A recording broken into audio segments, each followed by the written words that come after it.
இப்ப கவின் இருக்கிற இடத்த விஜய், மல்லி 2 பேருமே தெரிஞ்சுக்கிறாங்க அப்படிங்கிறதால, இந்த கவின், விஜய் 2 பேருக்குமே அந்த சின்ன சின்ன ஃபைட் சீக்வென்ஸ்லாம் காமிக்கிறாங்க. அதெல்லாம் பார்க்கறதுக்கு ரொம்பவே சூப்பரா தான் இருந்தது.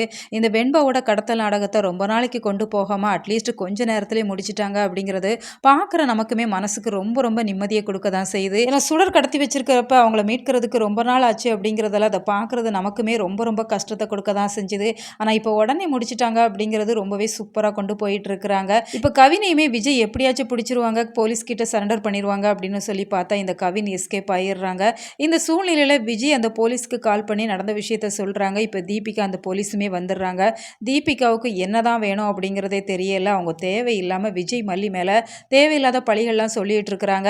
ஏன்னா கவின் கிட்ட வெண்பாவை அவங்க தான் கொடுத்து வச்சிருக்கிறாங்க அப்படிங்கிற மாதிரி சொல்றாங்க.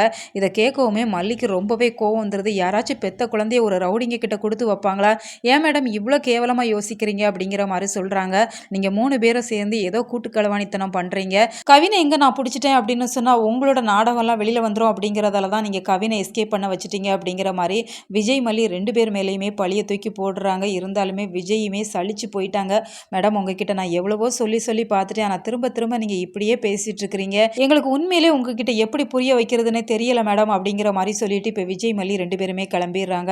இதோட இந்த ஏற்காடு ட்ரிப்பையுமே முடிச்சிடுறாங்க. இப்ப சென்னைக்கு வந்துடுறாங்க.